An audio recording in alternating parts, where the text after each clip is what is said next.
very mysterious. It's very mysterious. It's a question that we don't have a good answer to.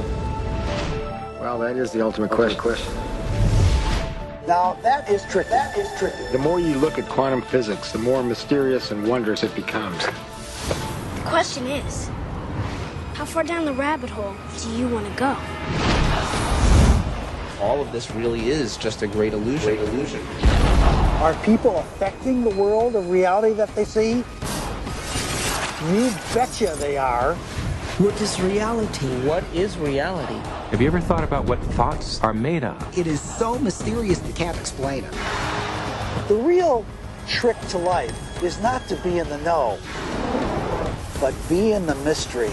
Ponder that for a while. There literally are different worlds in which we live. There's the macroscopic world that we see. There's the world of our cells. There's the world of our atoms. The world of our nuclei. These are each totally different worlds. They have their own language. They have their own mathematics. They're not just smaller. Each is totally different. But they're complementary.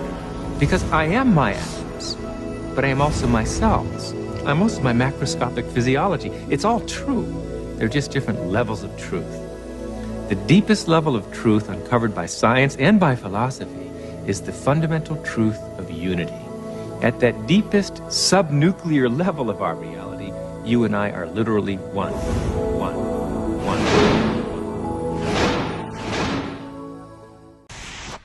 And here we are, the granddaddy of all quantum weirdness, the infamous double-slit experiment. To understand this experiment, we first need to see how particles, or little balls of matter, act. If we randomly shoot a small object, say a marble, at the screen, we see a pattern on the back wall where they went through the slit and hit. Now, if we add a second slit, we would expect to see a second band duplicated to the right. Now, let's look at waves. The waves hit the slit and radiate out, striking the back wall with the most intensity directly in line with the slit. The line of brightness on the back screen shows that intensity. This is similar to the line the marbles make. But when we add the second slit, something different happens. If the top of one wave meets the bottom of another wave, they cancel each other out. So now, there is an interference pattern on the back wall.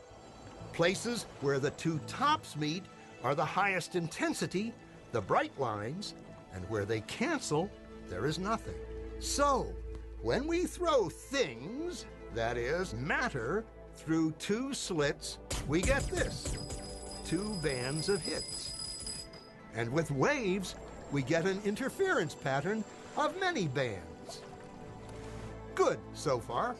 Now, let's go quantum.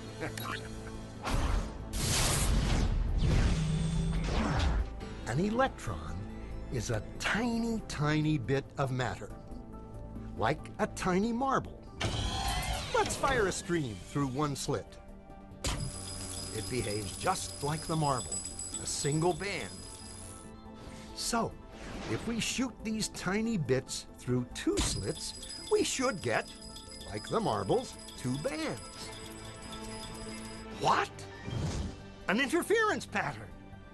We fired electrons, tiny bits of matter through. But we get a pattern like waves, not like little marbles. How? How could pieces of matter create an interference pattern like a wave? It doesn't make sense. But physicists are clever.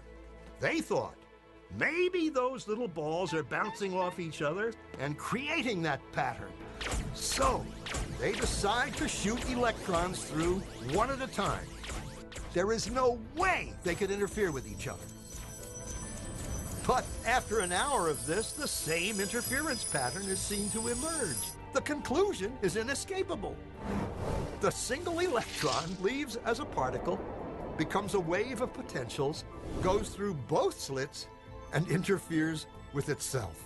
to hit the wall like a particle. But mathematically, it's even stranger. It goes through both slits, and it goes through neither. And it goes through just one, and it goes through just the other. All of these possibilities are in superposition with each other. But physicists were completely baffled by this. So they decided to peek and see which slit it actually goes through. They put a measuring device by one slit to see which one it went through and let it fly. But the quantum world is far more mysterious than they could have imagined.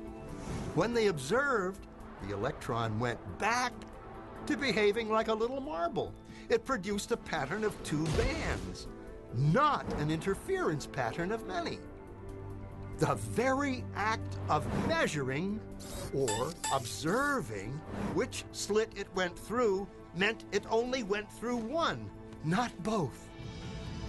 The electron decided to act differently, as though it was aware it was being watched. And it was here that physicists stepped forever into the strange never-world of quantum events. What is matter? Marbles or waves? And waves of what? And what does an observer have to do with any of this?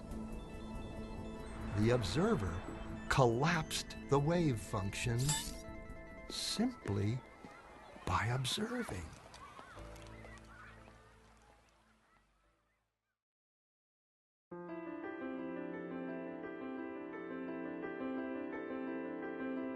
Sacred geometry was preserved throughout history in Freemasonic circles, since it was believed to be important knowledge revealing the secrets of our universe.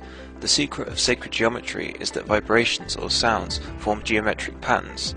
Goethe reputedly said that indeed geometry is frozen music. Music is geometry, and geometry is music. The basis of the universe is form and pattern.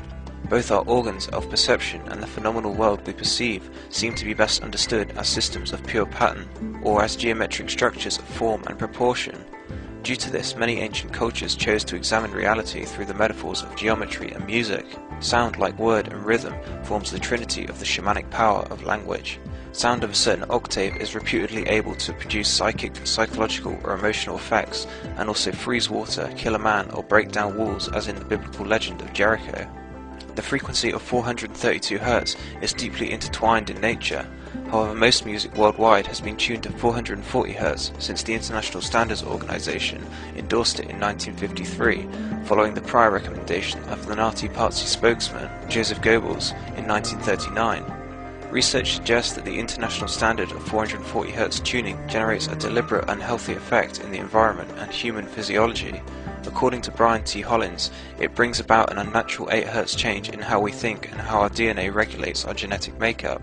The structure of certain sacred architecture contains within it complex geometry which mimic the biogeometry of life and generate harmonics that have a noticeable effect on people's states of awareness. When combined with the chants and mantras, people can quite literally massively amplify their consciousness. There is pervading the whole universe a single homogeneous resonance, a sound or tone which acts, so to speak, as the awakener or vivifying power, stirring all the molecules into action. Without this resonance or motion amongst the quiescent particles, there would be no visible universe. Alexander Lauterwasser writes in The Creative Music of the Universe, at the physical level, the intricacies, beauty, and interrelationships of what could be called the superconscious designs of the universe are gradually being revealed. From this perspective, there is no essential difference between the structure of an atom, galaxy, a chakra, a crop circle, or even the Sufi whirling dervish ceremony. It is only a matter of scale and perception. As above, so below.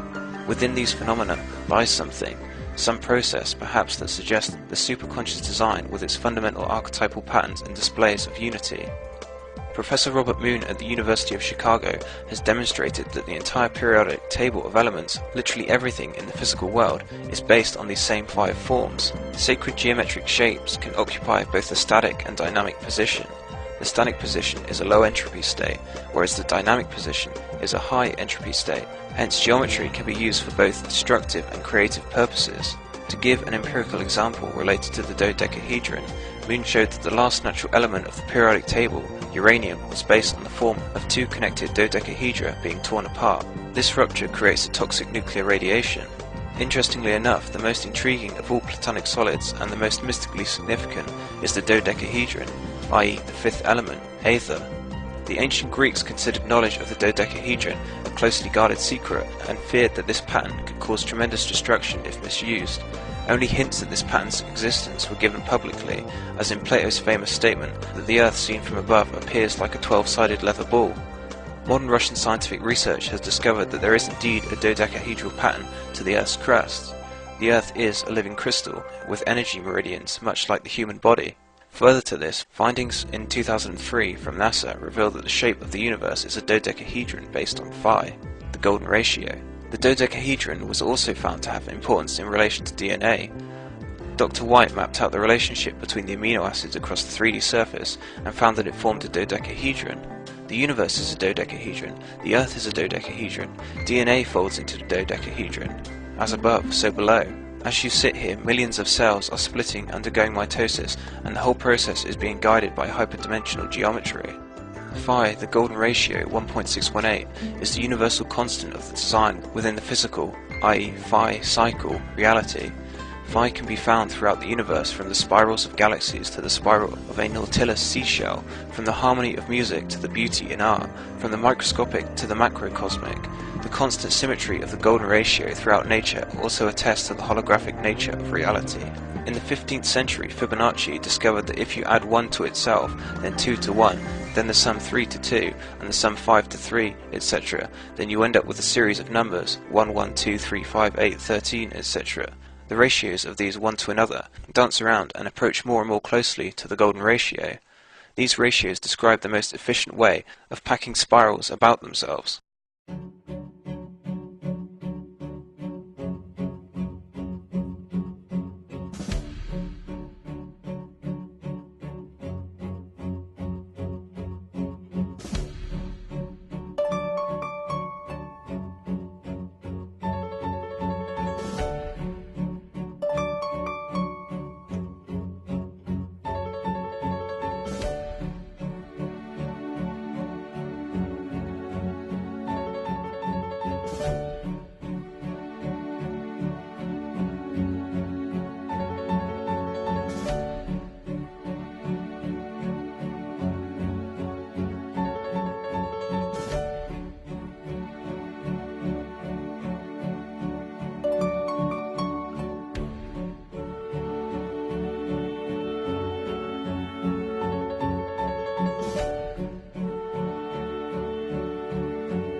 So, the path of the flaming sword.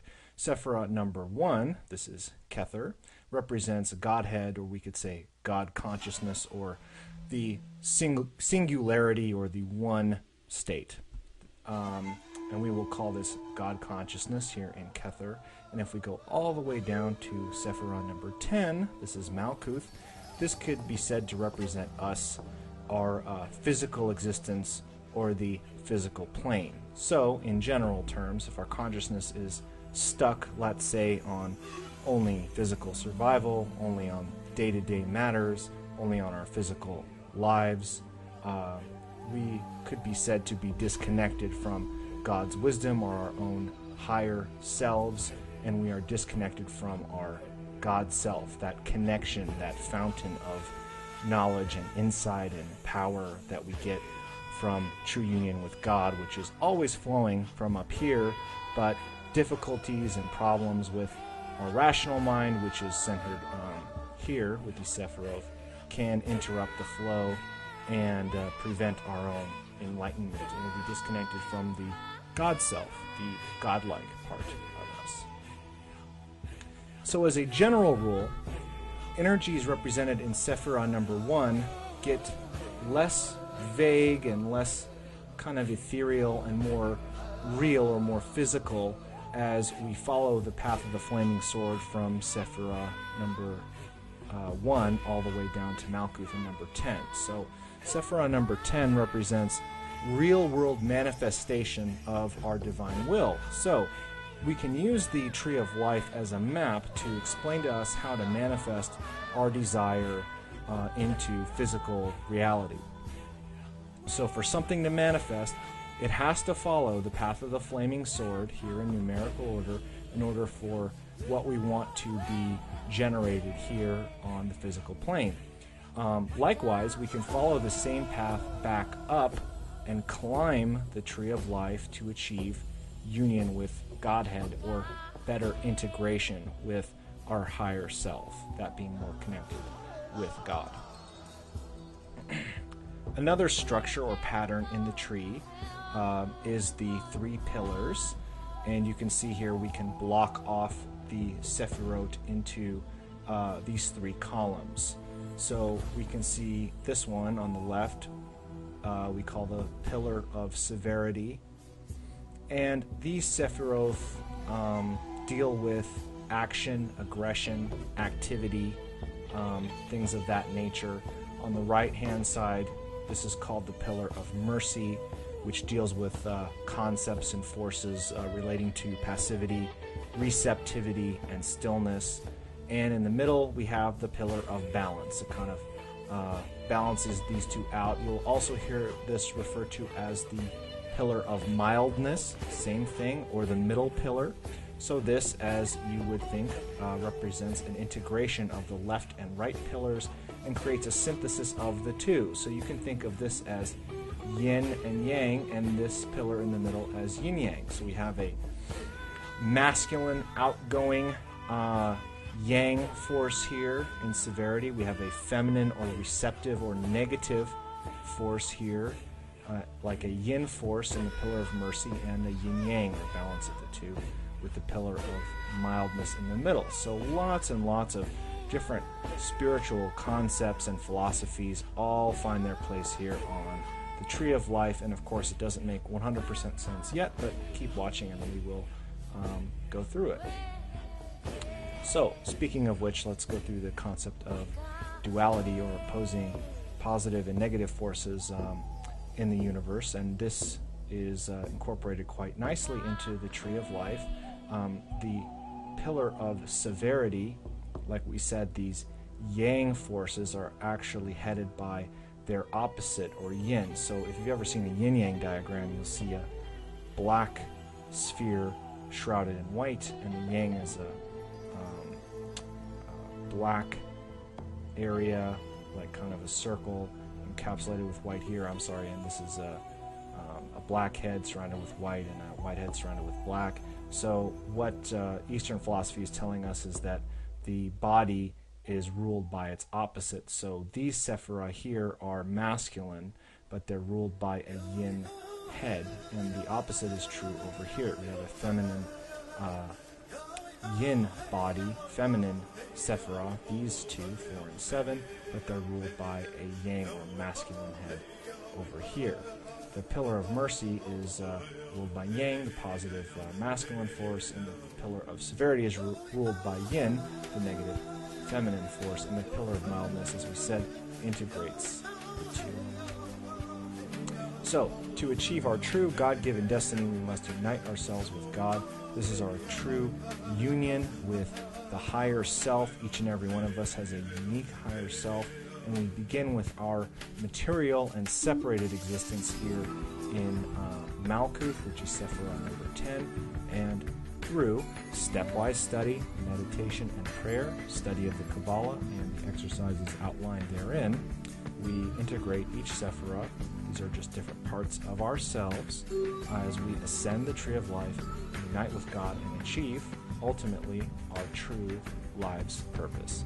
Achieving your destiny, finding out what your destiny is, and then achieving it is what Kabbalah ultimately is all about.